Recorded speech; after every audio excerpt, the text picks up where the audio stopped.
이 아침에 하나님의 은혜가 더 풍성하게 임하기를 예수님의 이름으로 축원해 드립니다. 우리가 어디를 가든지 곤란을 겪을 때가 있어요. 다 만사형통한 것이 아니라 때로는 이런저런 일로 인해서 어려움을 겪을 때 그때에도 우리는 하나님께 짧게 기도하고 하나님의 도움을 요청해야 됩니다. 스펄전 목사님이 이제 부흥회를 인도하러 그때 당시 이제 기차가 주 교통수단인데 이동하고 이제 가는데 주머니를 보니까 차표도 없고 지갑도 없는 거예요. 기차역에 하도 쓰리꾼이 많아서 스릴 당한 건지 아니면 잠깐 간식 먹겠다고 하는 통에 거기다 놓고 온 건지 기억이 안 나요. 그래서 기차 객실에 앉아가지고 막 주머니를 뒤집니다. 앞에 사람이 왜 그러세요? 기차표도 없고 지갑도 없네요. 큰일 났네요. 그 사람이 묻습니다. 목사님이 앉으신 좌석이 목사님 표 사면 그거 있잖아요. 몇 호, 몇 나이 이게 있잖아요. 좌석은 맞습니까? 여기가 맞는데 표가 안 보이네요. 지갑도 안 보이네요. 큰일 났네요. 그랬더니 그분이 이렇게 말했습니다. 하나님이 당신을 도우라고 저를 여기에 보낸 것 같습니다. 그래서 목사님은 그 말뜻을 이해를 못했어요. 근데 이제 검표원이 옵니다. 쭉쭉 오더니 이 사람 앞에 딱 서더니 갑자기 인사를 하는 거예요. 거수경례를 딱 하니까 이 사람이 그래 근무 잘 서게. 알고 보니까 철도 청장이었던 거예요. 이 사람이. 그 이제 스펄전 목사님 묻습니다. 당신 누구니까? 이 철도를 관할하는 장입니다. 그러시군요. 그래서 목적지까지 편안히 갔다고 하는 겁니다. 내 어려움과 고통을 이웃과 나눌 때 그 이웃이 철도를 관할하는 장인 줄 누가 알았겠어요. 이렇게 서로 이야기하니까 서로 도움을 받게 되는데, 근데 또 사람과 사람 사이에 도움을 받지 못할 때가 있단 말이에요. 그럴 때는 하나님께 부르짖어 기도해야 되죠. 하나님, 내가 곤란에 빠졌네요. 말씀을 보내사 위경 속에서 건지신다 하셨으니 저를 건지소서 하고 또 하나님께 기도하고 짧게 기도하고, 그리고 하나님이 우리의 삶을 이끌어 가 주시기를 기대하는 마음으로 삶을 살아나가야 할 줄 믿습니다. 오늘 이제 본문에 이사갈 지파인데요. 이사갈이라고 하는 말뜻은 보상이 있다라는 뜻입니다. 창세기 30장 18절에 보면 그의 이름에 대해서 언급하고 있는데, 레아가 이제 아들을 낳고 하나님이 그 값을 주셨다, 그렇게 해서 이사갈이라 이름을 지었습니다. 오늘 우리가 족보를 쭉 읽었잖아요. 이사갈 여러 지파의 족보가 나오는데 그 중에 대표적으로 첫 번째 나오는 지파가 이사갈입니다. 자, 이사갈은 야곱의 9번째 아들이고 레아가 낳은 5번째 아들입니다. 자, 이사갈은 그의 아들들이 오늘 본문에 기록되어져 있는 것처럼 돌라, 부, 읍, 시므론이라고 하는 아들들이 있습니다. 이사갈은 이제 그 아버지 야곱과 함께 애굽에 내려가서 그 애굽에서 한 지파를 형성하며 살게 됩니다. 그리고는 이제 메대에서 인도되어 애굽에서 나올 때에 이 지파의 두령은 수알의 아들 느다넬이었다 하는 겁니다. 출애굽할 때 인구조사를 했습니다. 54,400명이었어요. 자, 그리고 광야에서 2차 인구조사를 할 때 64,300명이었습니다. 세월이 흐릅니다. 이제 다윗이 왕이 되어서 나라를 치세할 때 인구조사를 했더니 87,000명이었어요. 자, 야곱은 그가 이제 죽으면서 그 12아들에 대해서 유언을 했습니다. 그런데 이사갈에 대해서는 창세기 49장 14절 15절 딱 두 절이에요. 이렇게 말씀하고 있습니다. 이사갈은 양의 우리 사이에 꿇어 앉은 건장한 나귀로다. 그는 쉴 곳을 보고 좋게 여기며 토지를 보고 아름답게 여기고 어깨를 내려 짐을 메고 앞제 아래에서 섬기리로다. 그렇게 말했습니다. 예, 이사갈 아버지가 야곱이죠. 야곱이 이사갈을 보면서 너는 건장한 나귀라 그렇게 말한 거예요. 그런데 이게 건장한 나귀라는 말 뜻이 뭐냐면 뼈의 나귀, 그러니까 골격이 튼튼하다 그런 뜻입니다. 예, 골격이 아주 튼튼하다. 힘 좀 쓸만한 나귀라는 거예요. 다시 말하면 이사갈 지파가 아주 튼튼한 지파가 된다. 힘이 센 지파가 된다. 우직하고 단순한 면도 있지만 그래도 어떤 자기에게 주어진 일을 할 때 그 일에 대해서 불평하거나 원망하지 아니하고 묵묵히 그 일을 이루어 나가게 된다. 그리고 이사갈 지파는 농사 짓는 일에 전념하게 된다라고 그 아버지 야곱이 유언한 겁니다. 우리가 오늘 이제 본문에 있는 말씀을 통해서 이사갈을 통해서 생각해 볼 것이 참 많습니다. 첫 번째, 이사갈은요, 농사 짓기에 적합한 그런 성품을 가진 사람이라고 하는 겁니다. 이사갈 그 지파의 사람들은, 남자들은 특히 강하고 부지런하고 노동에 적합하고 노동 가운데 농사하는 일에 적합한 사람들이 이사갈 지파 사람이라는 거예요. 먼저는 인내심 있게 지게를 진다는 거예요. 예. 지게의 짐이 묵직합니다. 그게 지게에 질 수 있는 짐이, 미국 사람들이 이제 한국 전쟁 때 우리나라에 와서 딱 보니까 지게를 보고 깜짝 놀란 거예요. 왜 깜짝 놀랐느냐? 미국 사람들은 다 어깨에다 짐을 매는 거예요. 어깨에다가. 그런데 이 어깨에다 짐을 매면 못 버텨. 예, 포탄 하나, 예, 105mm 포탄 하나, 155mm 포탄 하나 매면 몇 걸음 못 가서 어깨가 아파가지고 못 견디는 거예요. 근데 딱 한국 사람들이 딱 오더니 지게에다가 2개, 3개. 이 사람 몸무게가 겨우 해봤자 50kg밖에 안 나갈 텐데 2개, 3개. 예? 막 60, 70kg 그 이상의 포탄을 탁 쥐고 그 가파른 언덕을 올라가니까 미국 사람이 깜짝 놀란 거예요. 그리고 와, 이게 뭐냐? 어? 지게예요, 지게. 자, 이사갈 지파 사람들은 지게를 지고 그 지게에다 짐을 잔뜩 싣고는 묵묵하게 그 짐을 실어 나른다는 겁니다. 농사 짓는 사람이요, 묵묵히 자기 논을 바라보면서 묵묵히 자기 밭을 바라보면서 묵묵히, 아, 내가 지금 씨를 심는데 씨가 나올 걸 믿고 씨를 심는 거예요. 조갑증 있는 사람들은 씨 못 심어요. 아, 이거 심어가지고 나오겠어? 어떤 놈이 다 파먹는 거 아니야? 아, 지금 이번에 시골에 이제 옥수수, 어제 이제 갔더니, 시골집 갔더니 한 일주일 정도 되면 옥수수 먹을 수 있을 것 같기도 하다 그러시면서 옥수수 심었더니 그냥 까치 까마귀 와서 다 파먹었다는 거 아니에요? 심는 데만 찾아가지고, 참 기가 막힌 거예요.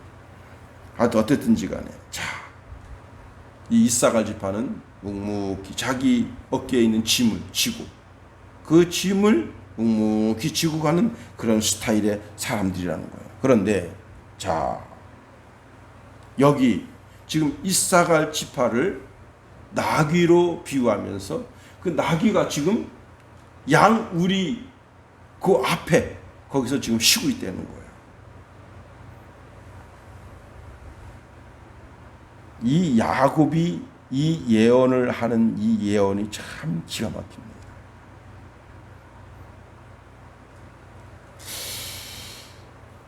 하나님이 농부시고, 예, 이 나귀가 나라면, 여러분, 나귀를 기르려면 어떻게 해야 되느냐? 어린 양 하나로 대속해야 돼요. 다시 말하면 그 집에 나귀를 기르려면 반드시 어린 양 하나 목을 꺾어야 되는 거예요. 그러니까 이 나귀가 보통 나귀가 아니에요. 응? 이사갈이 보통 사람이 아니야. 이사갈이. 다시 말하면 하나님의 사랑을 듬뿍 받은 나귀가 바로 이 나귀입니다. 어린 양이신 그리스도의 대속의 은혜를 입은 나귀. 출애굽기 13장 13절에 보니까 나귀의 첫 새끼는 다 어린 양으로 대속할 것이요 그렇게 하지 아니하려면 그 목을 꺾을 것이며 내 낳은 내 아들 중 처음 난 모든 자는 대속할지니라. 이게 무슨 말이에요? 응? 나귀를 낳았어. 나귀를 낳아서 그걸 집에서 기르려면 어린 양 하나 목을 꺾어야 돼. 어린 양 하나 죽여서 대속해야 돼. 그런데 노집에 처음 난 아들 있지? 그 아들은 반드시 어린 양 하나로 대속하라.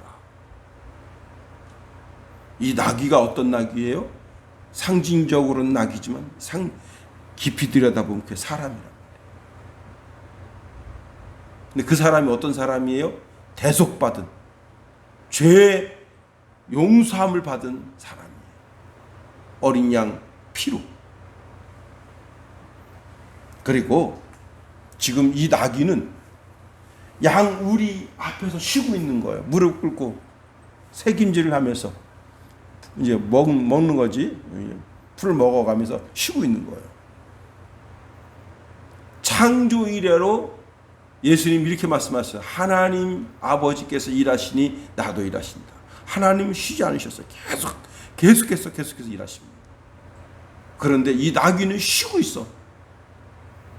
네? 다윗이 뭐라 했어요? 여호와는 나의 목자시니 내게 부족함이 없습니다. 그가 나를 푸른 풀밭으로 맑은 시냇가로 인도하고 거기서 내게 쉼을 주신다는 거예요. 쉼을. 다시 말하면 이 나귀는 하루 종일 묵묵히 일을 한 거예요. 자, 이 나귀가 지금 쉬고 있는 그 쉼터가 어디냐? 바로 거기가 천국입니다. 그리고 나귀는 전장에 나가질 않아요. 전장에 나가는 동물은 말입니다. 그리고 낙타예요. 나귀는 전장에 나가지 않아. 왜? 워낙 느리기 때문에 괜히 나귀 타고 갔다가는 활에 맞아 죽고 창에 맞아 죽고 칼에 맞아 죽는 거예요. 그래서 나귀는 짐을 실어 나를 때나 움직이지 전장에 나가지 않아요. 그래서 평화의 동물이다.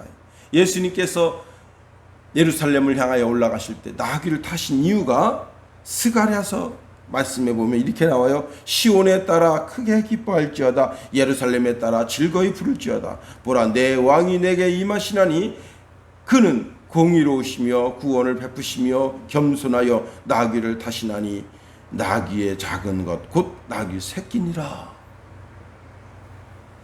네, 그렇습니다. 이 나귀가 지금 양 우리 앞에서 쉬고 있는 것은 축복 중에 축복이라. 자, 군인들 어떻습니까? 이번에 청해암, 야, 진짜 어제 뉴스 듣고는 제가 피가 막 거꾸로 솟더라고요. 이 문재인 진짜 이 나쁜 놈이. 가나 그 앞바다에서 선장 하나가 지금 그 해적들한테 납포됐는데 돈 다 치르고 돈을 다 준 거예요. 그 해적들한테. 그리고 이제 지 발로다 가나에 있는 대한민국 대사관으로 가면 돼. 근데 그 인도를 봤는데 청해암을 거기다 보낸 거예요. 청해암이 하루 가는데 5천만 원 들어간대. 연료비만. 근데 거기 한 달 동안 가야 된대요. 야, 그 가면서 이제 부식을 사야 되는데 그 고기를 가면서 이렇게 예? 이렇게 아프리카 이렇게 돼 있으면 밑으로 쫙 해서 이렇게 가야 되잖아요. 부식 사러 갔는데 거기에서 이 균이 들어와가지고 그렇게 되는 거예요. 그 한 사람. 그래가지고 내가 전화해가지고 그 함장, 그 구출하는 함장한테 전화해가지고 내가 문재인입니다. 전화 한 통하고 그 다음에 국민들한테 내가 이렇게 지금 한 사람 구출했다. 그거 보여주려고. 응? 대사관 직원 보내가지고 그 사람 인도받으면 되는데. 응? 청렴 그래가지고 그 많은 젊은이들. 이야. 군인들 어때요? 군인들은 쉼이 없어. 24시간 대기입니다. 선원들은 어떨까요? 선원들도 마찬가지입니다. 배에서 늘 대기예요. 쉬는 게 없어. 그 다음에 경찰, 소방대원 24시간 대기예요. 불나보세요. 자기 목숨을 초계와 같이. 북구덩이에 그냥 산소통 하나 들고 막 들어가잖아. 그런데 여기 나귀에 비교되고 있는 이사갈은 어떤 사람이냐? 해가 지면 쉬는 거야. 쉼이 있는 거야, 쉼. 여러분, 쉼이 있는 삶이라고 하는 것이 얼마나 복된가를 알아야 돼요. 쉼이 있는 삶. 그는 지금 어린 양들 우리 앞에서 거기서 새김질하면서 쉬고 있다. 쉼이 있는 삶을 사는 게 이사갈이다. 그 다음에 이 이사갈 지파에게는 하나님이 풍요를 허락하신 거예요. 풍요. 진인사 대천명이라는 말씀이 있습니다. 큰 일을 앞두고 사람이 할 수 있는 일을 다 한 후에 하늘의 뜻을 기다린다는 거예요. 자, 여기 15절에 보면 그는 쉴 곳을 보고 좋게 여기며 토지를 보고 아름답게 여기고 어깨를 내려 짐을 메고 압제 아래에서 섬기리로다 했습니다. 이 나귀는요, 행복해 하고 있는 거예요. 쉬는데 그 쉼을 좋게 여기고 자신의 하루 종일 일한 토지를 보고 행복해 하고 이젠 그 어깨에 짐을 내려놓고 이제 또 다시 섬길 준비를 하고 있는 거예요. 여기 압제 아래 섬기리로다 그래 말했는데 다시 하나님의 말씀이 내 삶에 떨어지면 어떤 말씀이든지 그 말씀대로 순종하려고 하는 마음의 자세를 가지고 있는 겁니다. 그러니 이런 사람에게 자기 자신의 최선을 다한 사람에게 주님이 뭐라 말씀하시죠? 착하고 충성된 종아 네가 참 잘하였구나. 그리고 30배, 60배, 100배로 결실을 맺게 된다 하는 겁니다. 후대에 지금까지는 이제 야곱이 이사갈을 축복한 말씀이고 후대에 모세가 이사갈을 축복했습니다. 뭐라고 축복했느냐? 신명기 33장 18절에 보니까 스볼론에 대하여는 일러스되 스볼론이여 너는 밖으로 나감을 기뻐하라. 이사갈이여 너는 장막에 있음을 즐거워하라 했습니다. 이 참 놀라운 말씀입니다. 이 장막이 내가 살고 있는 개인적인 장막일 수도 있지만 이 장막이 성전일 수가 있어요. 자, 다윗이 뭐라 했어요? 자기가 가장 기쁘고 즐거운 것이 뭐냐면 누가 성전에 가자 그럴 때 가장 기뻐했다잖아. 응? 자, 누가 성전에 가자. 아이 지금 바빠 죽겠는데 무슨 성전이야. 응? 무슨 교회야. 그럴 수도 있는데 그게 아니에요. 왜? 성전에는 찬송이 있고 기도가 있고 예배가 있고 영혼을 재생시키는 하나님의 풍성하신 긍휼의 은혜가 있다. 그래서 신명기 33장 18절 말씀을 시리아 역으로 이렇게 번역되고 있다는 거예요. 기뻐하라 이사갈이여 너는 내 학교의 장막에 있음을 즐거워하라. 학교가 뭐예요? 가르침을 받는 것이잖아. 거기서 뭘 가르침 받는 거예요? 율법, 하나님의 말씀을 가르침을 받는 거예요. 여러분, 이사갈은 그 아버지 야곱으로부터도 풍성한 은혜의 축복을 받았지만 더 나아가 모세의 유언을 통해서 더 풍성한 유언을 받습니다. 특별히 이제 예루살렘에 절기가 돼서 다 올라갈 때 이사가랑 양 하나님 전에 바칠 제물이 양 가득 실린 거예요. 그 나귀에 나귀에 실려 있고 나귀가 끄는 술에 잔뜩 실려 있는. 그렇게 잔뜩 실려 있다고 하는 뜻이 뭐예요? 그렇게 풍성하다. 풍성하다. 그러니 하나님의 성소에 나갈 때 뿌듯함이 있는 거죠. 하나님이 나한테 이렇게 큰 복을 주셨구나. 오늘 이사갈과 같은 하나님의 복을 받아 누리는 우직하게 주의 사명을 잘 감당해서 복의 복을 받아 누리는 주의 거룩한 백성 다 되기를 예수님의 이름으로 축원해 드립니다. 주기도문 하겠습니다. 하늘에 계신 우리 아버지, 아버지의 이름을 거룩하게 하시며 아버지의 나라가 오게 하시며 아버지의 뜻이 하늘에서와 같이 땅에서도 이루어지게 하소서. 오늘 우리에게 일용할 양식을 주시고 우리가 우리에게 잘못한 사람을 용서하여 준 것 같이 우리 죄를 용서하여 주시고 우리 시험에 빠지지 않게 하시고 악에서 구하소서. 나라와 권능과 영광이 영원히 아버지의 것입니다. 아멘.